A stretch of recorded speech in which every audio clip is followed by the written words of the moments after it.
Hello and welcome. My name's Chris from Buffalo 7. Today I'm going to introduce you to the value of a consistent brand in our suite of webinars. It's only going to take about half an hour, just some really key tips into helping your brand stay consistent and the benefits of doing that. So if you just bear with me, I will share my screen.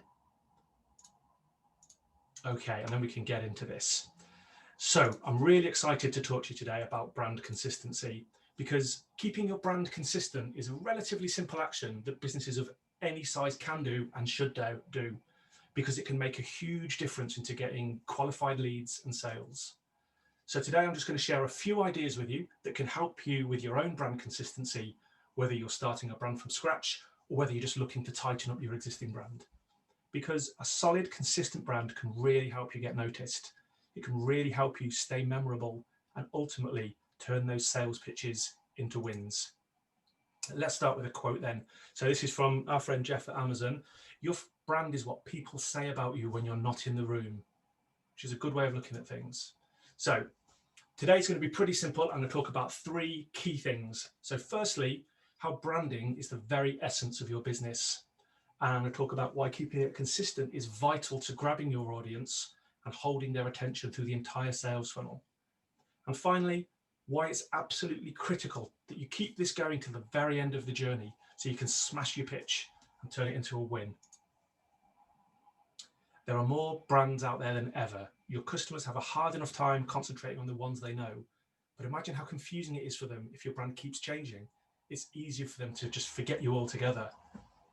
You need to be having regular, relevant interactions with your potential customers, keeping you in front of their mind at all times. In this game, if you're not memorable, you might as well not exist.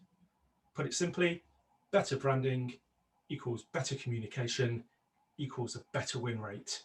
So today I'm going to help make sure your branding is as good as it can be to keep that vital communication going, winning business and winning more sales. And what are the benefits for you? Well, it's all those things that you love: getting a promotion, keeping your boss happy, making sure that your company can come out of this pandemic all guns blazing so you get that contract and smash those wins. Here's another quick quote: products are made in a factory, but brands are made in the mind. So who am I? As I mentioned, I'm Chris. I'm the Storytelling and Discovery Director at Buffalo 7. I'm really driven by taking our customers' key messages, their audience types, their challenges, and then crafting emotional, impactful stories that run throughout their presentations. And while a lot of that comes down to narrative structure, a huge amount is based in the visual storytelling.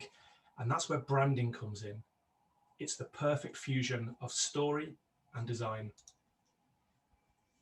So as I mentioned, we're going to start by looking at branding. So what is branding? It's just a logo and a couple of colors, right?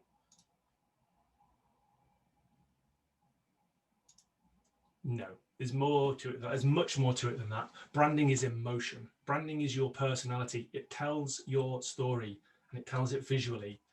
It's how you make customers feel.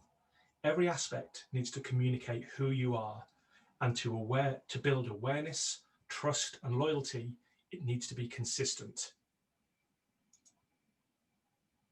Every interaction that you make, online and offline, should show clear, consistent values.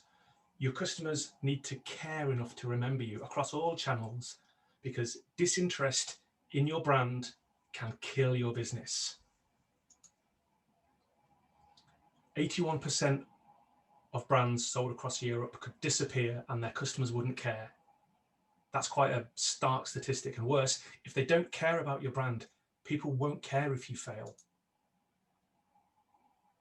Because if people like you, they will listen to you. And if they trust you, they'll do business with you. And this is the point. When people care about your business, when they invest in your story at an emotional level, it succeeds. So let's have a look at an example of this in detail. This is an exceptional example of how to create a brand story correctly. I mean, this is a really lofty ambition, but if you can make your brand so consistent and so memorable that you barely even need to show it, then that puts you in a really good place. Let's take this next ad as an example. At first glance, it seems like a short story that's pretty unrelated to the brand, but look a bit closer and the subtleties are all there. Mr. President, thank you for choosing the moon.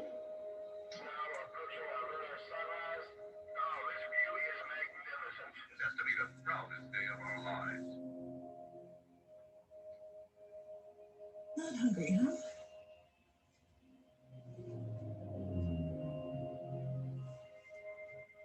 Is he eating? Nope.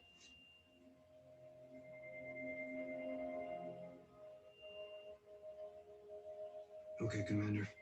Come with me.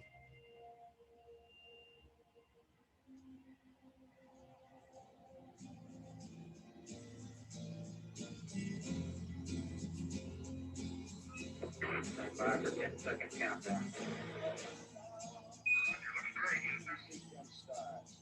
6, 5, 4, 3, 2, 1. There's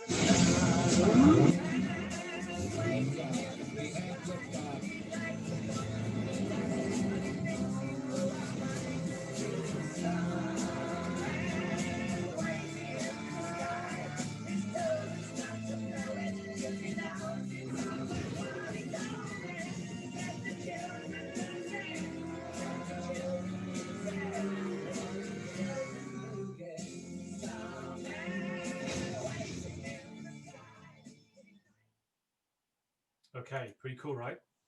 So let's break that down a bit. This is a masterpiece of visual storytelling and branding. In just 90 seconds, Audi tells a compelling story that takes us, the audience, on a journey. But more than that, it lives and breathes Audi's guiding brand principle of beautiful cars with amazing brains. So let's start right from the beginning. The establishing shots of this ad show pictures on the wall, medals and rockets, famous dialogue taken from the Apollo missions. So as an audience, we quickly work out that this old guy is a retired astronaut. But there's a problem. He's got this blank stare, he's not eating, and this has been going on for a while. So this is where we meet our story's villain. And what's the villain? Is it boredom, depression, dementia? I mean, we don't know, but we know that this is a pretty bad situation. So this is where the plot thickens a bit. There's barely any dialogue in this, but this line is essential. The younger guy comes in and says, "Okay, Commander, come with me." And memories start to be stirred. He's giving respect. He's understanding the older guy's condition. And now we meet the hero. So this is the Audi R8. So you may have already heard the trademark roar in the background as the car pulls up, which is a cool piece of audio branding, but only proper car aficionados will be able to pick out that that's an Audi R8 engine. But anyone pretty much can recognize that that's a beast of an engine outside. And then we see the shape, that's the iconic shape that screams Audi. So in terms of branding, it's very, very powerful. So back to the story, and the commander doesn't need asking. He strides up, takes the keys, and we can see Audi's 4 rings clearly visible there, and walks right over to the car.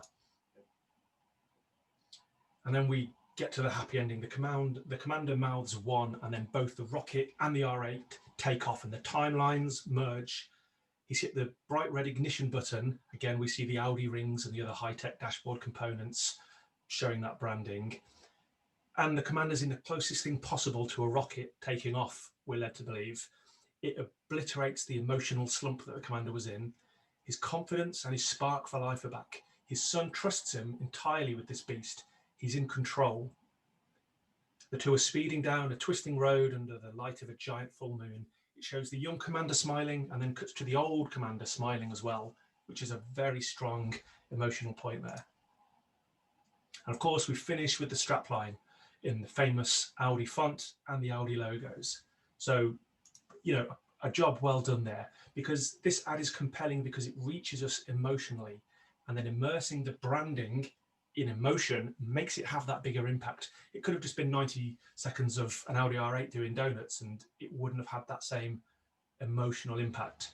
The commander is invigorated and he's experiencing what it feels like to be young again.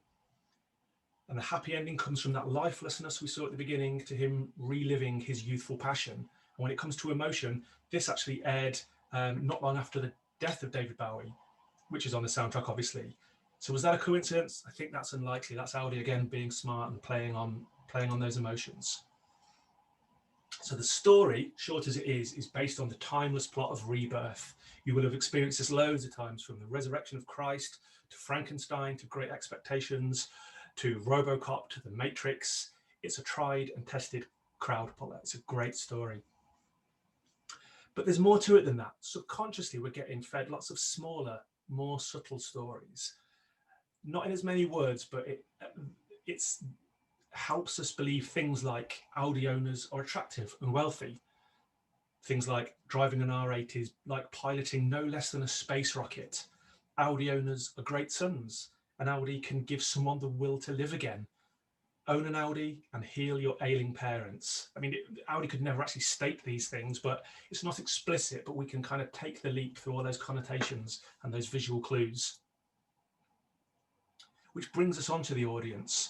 Good storytelling and essentially good branding pitches at the right demographic perfectly. So in this case, Audi are pitching at 40 plus affluent males. This was played during the Super Bowl 2016, which again hits that sector very nicely. And it hits all the nostalgic and patriotic notes for a US audience. Apollo, fast cars, all this kind of stuff. It's a German brand, but that doesn't affect anything. So that's the story, but there's more to this storytelling than just the script. Let's take a look at the design that I mentioned. So early on, we see black and white and sepia photos. The colors are all gloomy greens, browns and beiges. We get a look at his untouched dinner. I'm not surprised he's not eating it, to be honest. There's uninspiring vegetables in a bland glass of water.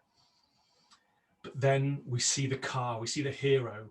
His memories are stirred and the colors all change. We start to see these retro oranges, these crisp whites, exploding flames, LED ultra modern lights, which is a very clear and important part of the Audi brand, those specific shape of those headlights.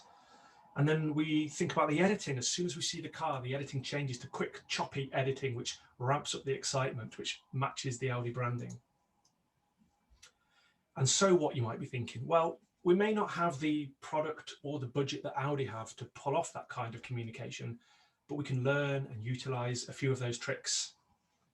And the main, most important trick of all is to keep your branding consistent, to keep your brand story focused so you can build awareness, trust and loyalty and stay memorable. So while we're talking about Audi, let me tell you a story. And this is a story famously told by Benjamin Braun, who was the marketing director of Audi UK. Once upon a time, in a kingdom far, far away, there was to be a frog race. And the goal was for all the frogs to reach the top of the high castle tower. Whoever got to the top first won. Many villagers gathered at the foot of the tower to see and support the frogs. Bang, the race began. But in reality, the villagers, they didn't actually believe that the frogs would succeed in climbing to the top of the tower. And they started to say things like, oh, they'll never make it. They're never going to get up there. And the frogs heard this and they started to doubt themselves. They'll never make it, said the villagers. And all the frogs, one by one, started to fall off and admit defeat and give up, all except one little frog that continued to climb.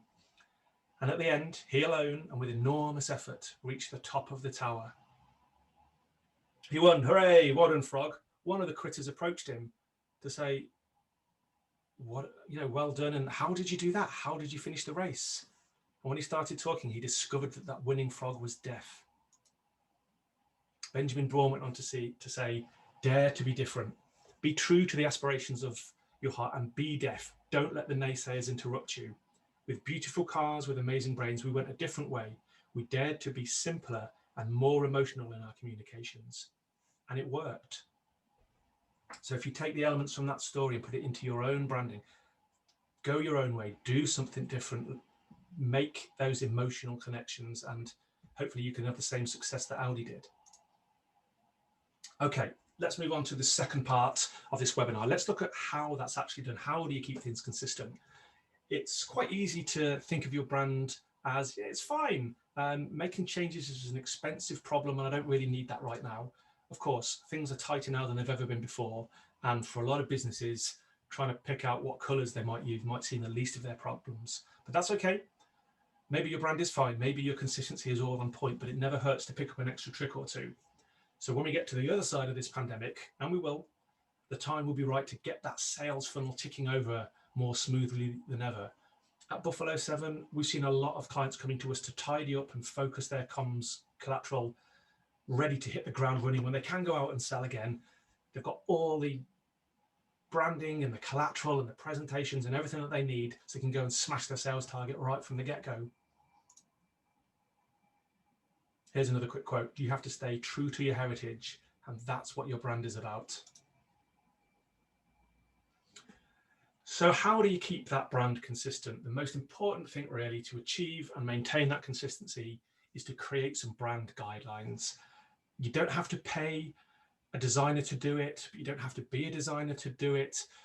I'd recommend you do get in touch with a professional to do it if you've got the budget for it, because your brand guidelines is the thing that everybody follows so that you know that it stays consistent from every single person in your organization. Make them personal, base them on your vision and your mission. Keep your story tight and on point. And here it's also really important to be thorough. It's more than just your colors. Think about your logos, your font, the size of your font, your tone of voice, the imagery you use, the palettes, the secondary palettes, all of that kind of stuff is really important to keep tight. So what does this actually look like? Let's take a look at an example. So you will have seen Channel 4's branding. It's one of the most iconic brands around right now. From its very inception, the brand has always been about transformation and movement. The channel's brand remit is actually to be irreverent, innovative, alternative, and challenging. But it's more than just the logo for them. This story of innovation runs throughout its entire set of materials. So British designer Brodie Dean of the School of Communications at the RCA created this new set of typefaces for them. They're bold, they're unapologetic, and you can tell a mile off that it is Channel 4's own bespoke font when you see these two. They're called Horseferry and Chadwick. But if we take it back a step, some of you might remember the original blocky old Channel 4 logo that used for 33 years, in itself very iconic. And then you can see how the new branding is basically those blocks being deconstructed. The blocks of the original Lambie logo have been deconstructed into these constituent 9 blocks, and the blocks are supposed to represent the channel's incredibly diverse qualities. Channel 4 described this new direction as brave, bizarre, and striking. And it is quite an overhaul, but it's still instantly recognizable, which is that consistency in branding. And when it comes to consistency, you will have seen these blocks everywhere. It's on the on-screen menus, it's in print, Channel 4 Racing, Channel 4 News, Channel 4 Weather, in the news, even the desk that they sit at is based on one of those blocks. And it's this consistency across multiple channels that makes this brand so iconic and so memorable. So let's have a quick think about where to make sure your branding is tight. Keep it consistent across your entire visual style. That includes your logo, your colors, and when it comes to colors, these need to be the exact colors, not just a vague kind of blue. Your typography, how you speak to your audience, that tone of voice that we mentioned, and then your imagery, the style and type you use throughout your channels and materials. This does not mean just stick your logo on every piece of content that you've got. It does not mean fire out your content on every channel that you can. Think about what you want your brand to mean to people. Stay true to your brand, stay true to that audience that we talked about, and stay true to your story. So for instance, maybe you've heard that all the cool kids are using TikTok these days. But before you start lip syncing and doing all those crazy TikTok videos, step back and have a think. Does your brand feel comfortable on TikTok?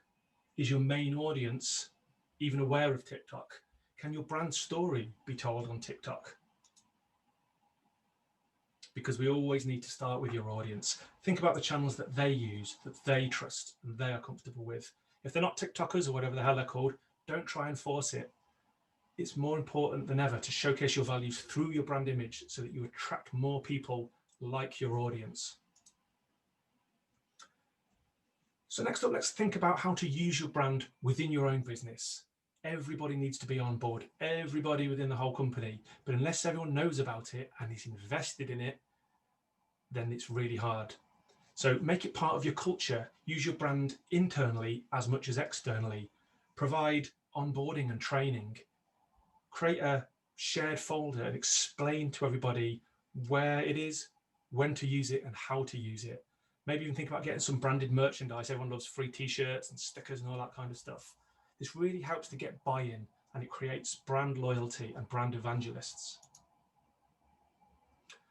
And then take it a stage further, show how branding can be used in each department or each individual's role. You may have very disparate roles within your company, but everybody will be able to use those brands, albeit in different ways.